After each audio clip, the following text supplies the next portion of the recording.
예루살렘에서 서쪽으로 약 23km 정도 가면은 소라라고 하는 땅이 나옵니다. 그 소라라고 하는 그곳에 마노아라고 하는 사람이 있었고, 그 마노아의 아내와 함께 그곳에서 살고 있었어요. 추측하건대 그들은 비옥한 땅에 살고 있었는데, 이 소라라고 하는 땅은 아주 비옥한 땅이었는데 그 땅에 살고 있기 때문에 경제적으로 궁핍하거나 어려움을 당하지 않고 살았을 것으로 추측을 합니다. 하지만 이들에게 한 가지 아픈 일이 있습니다. 그게 뭐냐면 바로 자녀가 없다는 아픔입니다. 전에도 말씀드렸지만 구약 시대에서 자녀가 없다, 이것은 바로 하나님의 저주라고 여겨졌던 시대였어요. 그러기에 이들 부부에게 자녀가 없었던 것은 매우 불행한 일이었고, 또 부부에게 많은 상처가 되었을 것입니다.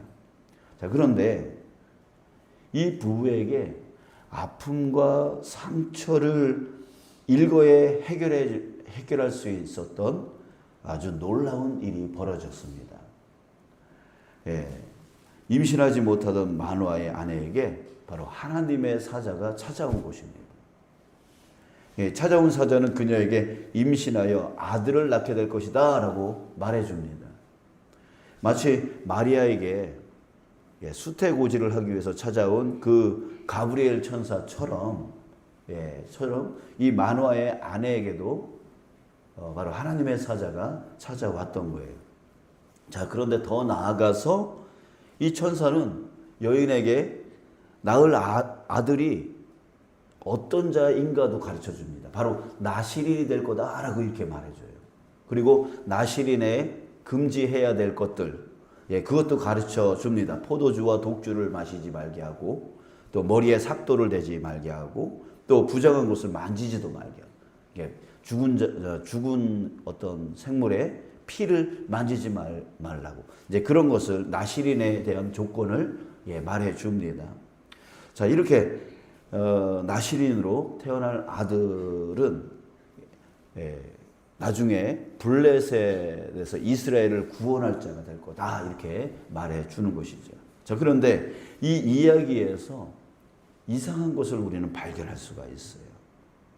그게 뭐냐면 구약 성경에 등장하는 여인 중에는요, 이 마노아의 아내처럼 아이를 낳지 못했던 인물들이 몇몇 나옵니다. 여러분들 우리가 알고 있듯이 라헬, 그리고 또 누가 있어요? 한나. 그렇죠? 특별히 우리가 알고 있는 사람이 라헬과 한나였습니다. 하지만 이 두 여인과 마노아의 아내는 아주 다른 면이 있었습니다. 이게 이상하다는 거예요. 무엇이었을까요? 라헬이나 한나는 자식이 없음을 어떻게 했죠? 한탄했어요. 그리고 간절히 열망했거나 또한 기도했습니다. 그런데 마노아의 아내는 자기의 태가 열리지 않았음에도, 아기를 갖지 못했음에도 전혀 이 성경 안에 원통했다거나 아니면 하나님께 기도했다거나 하는 그런 내용이 전혀 없다는 거예요. 한나의 경우를 우리 좀 더 살펴보겠습니다. 한나는 마음이 괴로워서 하나님께 통곡하며 기도했습니다. 그때 기도하는 모습을 보고 엘리 제사장이 보고 한나에게 뭐라고 했습니다. 야, 너 술 끊어라. 이런 말을 했습니다. 그랬더니 한나가 이렇게 말했어요. 표준 세번역으로 보면, 제사장님, 저는 술에 취한 것이 아닙니다. 포도주나 독한 술을 마신 것이 아닙니다. 다만 슬픈 마음을 가눌 길이 없어서 저의 마음을 주님 앞에 쏟아놓은 것뿐입니다. 이렇게 자신의 그 고통스러운 그 마음을 하나님 앞에 나와서 하나님만이 내 이 문제를 해결해 줄 수 있어 라고 하는 그 믿음을 갖고 하나님 앞에 나와서 정말 통곡하며 그 통곡이 입으로 나오지 못할 정도로 엄청난 그 고통 가운데에서 통곡을 하다 보니까 술 취한 사람처럼 그 모습이 드러났던 거예요.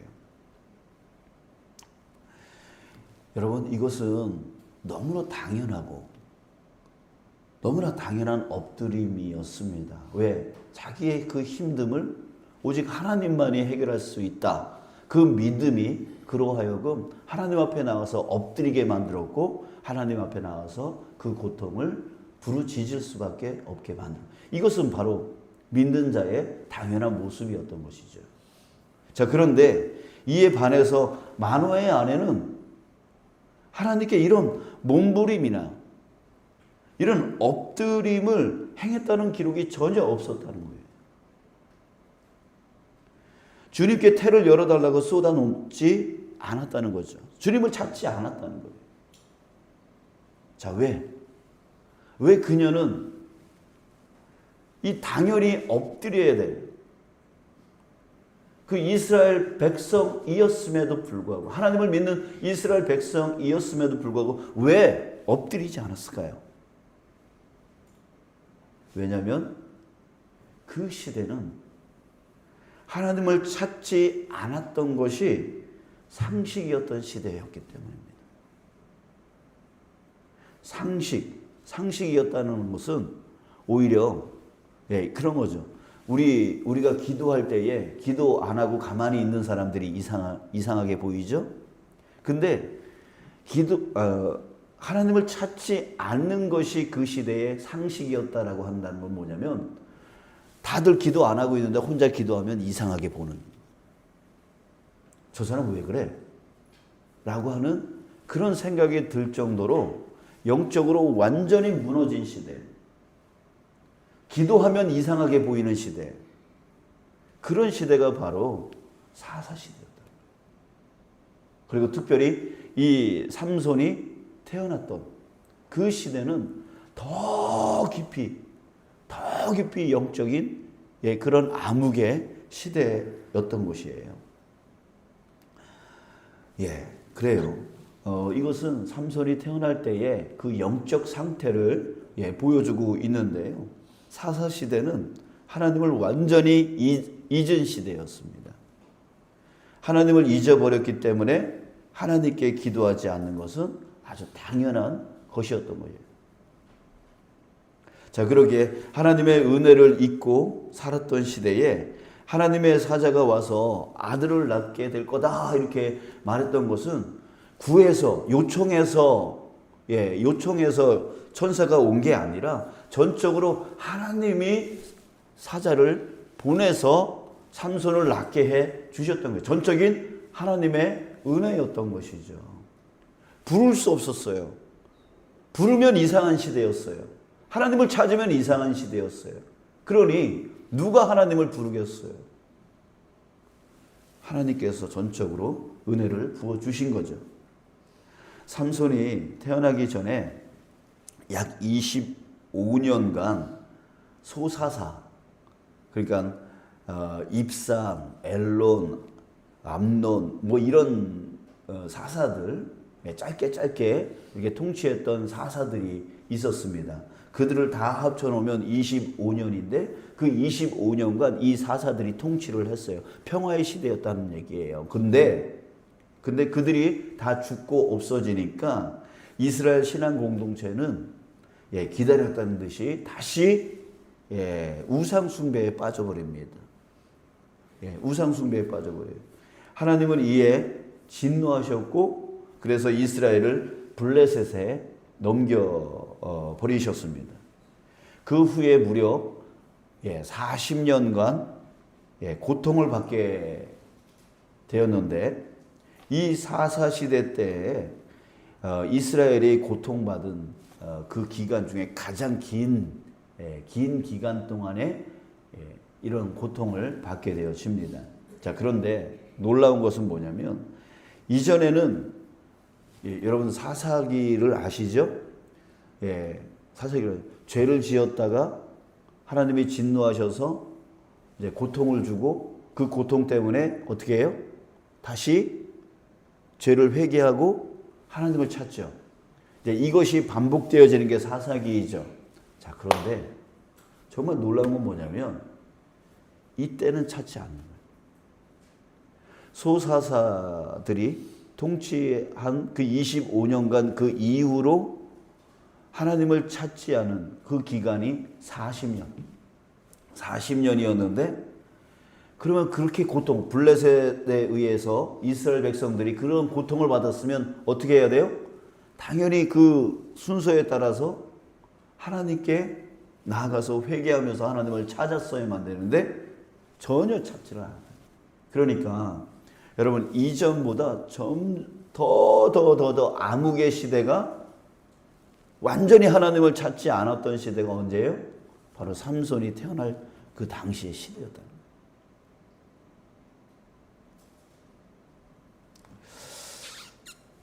자, 이렇게 우리가 오늘부터 보려고 했던 이 13장서부터 나오는 삼손 이야기는 정말 사사시대 중에서도 가장 암흑의 시대, 완전히 하나님을 찾지도 않았던 그런 시대인 것을 보게 되어지는 거예요.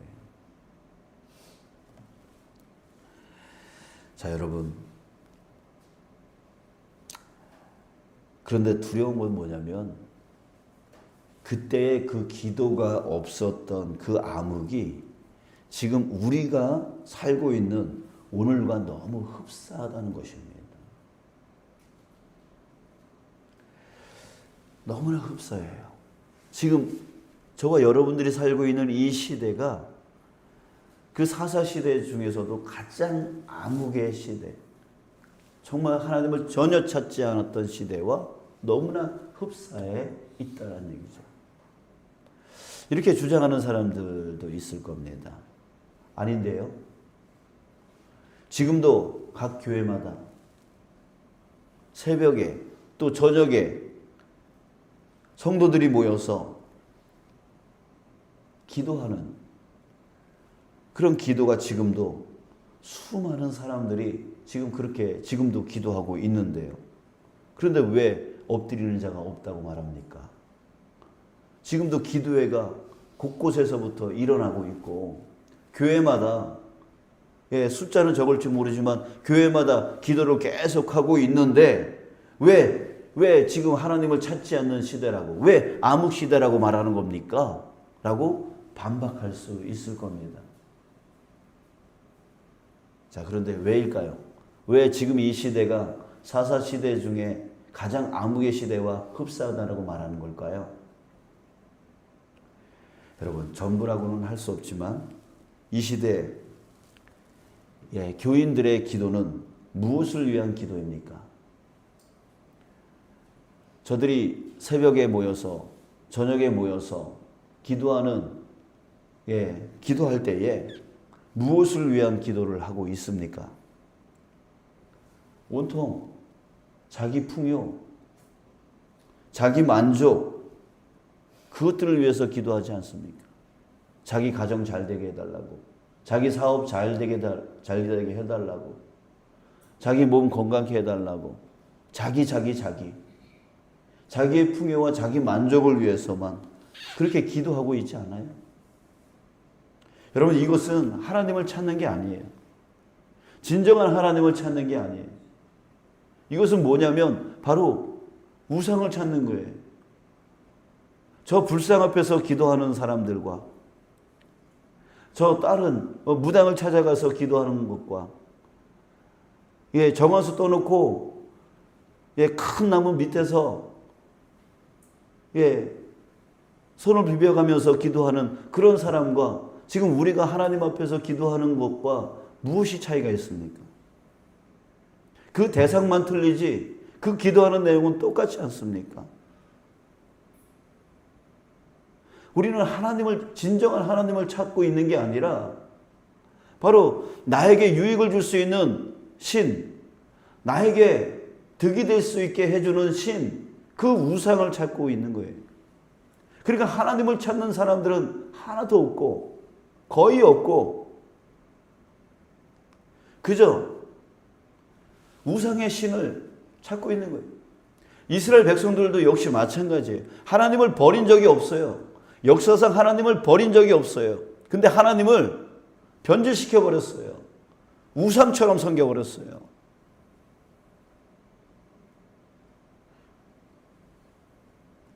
그게 바로 영적인 암흑이라고 하는 거예요. 김영봉 목사님이란 분이 계세요. 아주 유명하신 분인데 그분이 이런 말을 했습니다. 우리가 하나님께 기도하는 것은 그분의 주권을 인정하는 행동이며 기도하는 것은 그분의 주권을 인정하는 행동이며 그분의 다스림에 우리를 맡기는 행동이다. 이렇게 말씀하셨어요. 자, 그래요. 영적으로 깨어있는 기도는 어떤 기도입니까? 모든 주권이 나에게 있는 게 아니에요. 모든 주권이 하나님께 있음을 인정하는 것, 그것이 바로 기도라는 거예요. 또 하나님의 다스림에 나를 맡기고 어떤 말씀이든지 순종하고 따르겠다라고 하는 자세, 주님의 명령, 그래서 주님의 명령을 구하는 기도. 주님, 내가 이렇게 하기를 원하는데 내가 어떻게 하기를 원하십니까? 라고 주님께 그 뜻을 묻는, 내가 원하는 것을 구하는 게 아니라 내가 원하는 것을 구하지만 그것을 내가 어떻게 이루기를 원하시냐고 하며 주님의 뜻을 구하는, 주권이 왜? 하나님께 있기 때문에, 다스림이 하나님께 있기 때문에, 하나님이 이 세상을 이끌어 나가시고 하나님이 나를 다스려 나가시기 때문에 그분께 맡기는, 그분을 쫓아가려고 하는, 그것이 진정 하나님을 찾는 것이라는 거예요. 내게 이거 채워주세요. 내게 저게 채워주세요. 내게 저게 채워주세요. 하나님의 뜻을 묻는 게 아니라 그저 나의 욕구를 채워달라고, 그저 떼쓰는 일밖에 되지 않고 있다는 거예요. 영적으로 죽어 있는 거예요. 하나님은 필요 없어요. 나한테 이것만 있으면 돼요. 이거와 똑같다는 거죠. 그래서 예수님도 이렇게 기도하라고 우리에게 기도를 가르쳐 주지 않았습니까? 우리가 잘 알고 있는 주기도문. 어떻게 기도하래요? 하늘에 계신 우리 아버지요. 이렇게 시작해요. 나의 필요를 구하는 것이 기도가 아니라는 거죠. 하늘에 계신 우리 아버지, 이름이 거룩히 여김을 받으세요. 누구의 이름이? 하나님의 이름이 거룩히 여김받게 되기를 바란다고. 나라가 임하시오며, 하나님의 나라가 임하기를 바란다고. 뜻이 하늘에서 이룬 것 같이 땅에서도 이루어지이다. 그러니까 예수님이 우리에게 가르쳐준 기도, 이 기도가 뭐예요? 하나님 아버지의 그 이름이 이 땅 가운데 거룩히 여김을 받고 하나님의 나라가 더욱더 확장되어지고 하나님의 뜻이 우리 가운데, 이 땅 가운데 이루어져 나가기를 구하라고 예수님이 우리에게 가르쳐 주셨어요. 오로지 그 중심이 하나님께 있다는 거예요. 이게 기도라고 예수님이 우리에게 가르쳐 주셨잖아요. 그리고 나서 우리에게 일용할 양식을 주시옵소서, 우리의 죄를 사해 주십시오. 그러면서 우리를 바라보는 그 기도를 예수님이 가르쳐 주셨어요. 자, 이 시대는 이렇게 하나님을 진정한 하나님을 찾는 자들이 사라져 있습니다. 간절히 바라기는 저와 여러분부터 우리 이 새벽재단에 함께하는 저와 여러분부터 이제 다시 회복하기를 원합니다. 그 회복이 뭐예요? 부흥이에요. 주여 부흥케 하소서. 그 부흥은 영어로 말하면 리바이벌이고 그 리바이벌을 다시 우리말로 해석을 하면 회복이에요. 그러니까 부흥은 회복하는 거예요. 원래 상태로 회복되어지는 게 부흥이에요. 원래 상태가 뭐예요? 진정한 하나님을 찾는 자의 모습이 바로 회복이에요. 여러분, 이 6주간에 우리가 해야 될 일이 바로 여기에 있는 거예요. 그저 우리는 기술로 전도할 수 있는 게 아니에요. 어떻게 말을 잘 후려쳐서 저 사람을 설득시킬까? 이런 기술로 전도하는 거 아니에요. 그거에는 능력이 없어요. 그에는 사람을 바꿀 수가 없어요. 우리에게는 무엇이 필요합니까? 바로 하나님의 권능이 필요한 거예요. 하나님의 놀라운 역사가 필요한 거예요. 그러니까 그 역사가 하나님의 권능이 임하게 하려면 진정한 뭐가 있어야 돼요? 엎드림이 있어야 된다. 진정한 기도가 있어야 된다는 거예요. 나 중심적인 기도로는 하나님의 역사를 맛볼 수가 없어요. 진정한 엎드림. 그 진정한 엎드림에 놀라운 능력이 드러나게 되어지는 거예요. 여러분들이 정말 건강하기를 바라고 잘 살기를 바라고 이렇게 그것도 진정한 엎드림이 있지 아니하면 하나님의 그 권능이 임할 수가 없는 거예요. 우리는 그저 자꾸만 기술로 어떻게 말해야 저 사람이 설득당해서 교회로 올까? 자꾸만 기술만 생각하려고 그래요.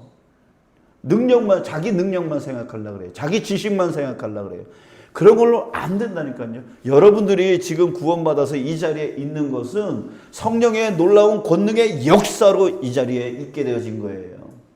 여러분 한번 스스로 생각해보세요. 나 같은 고집쟁이가, 나 같은 이렇게 무지렁이가 어떻게 내가 예수님을 믿게 되었는가?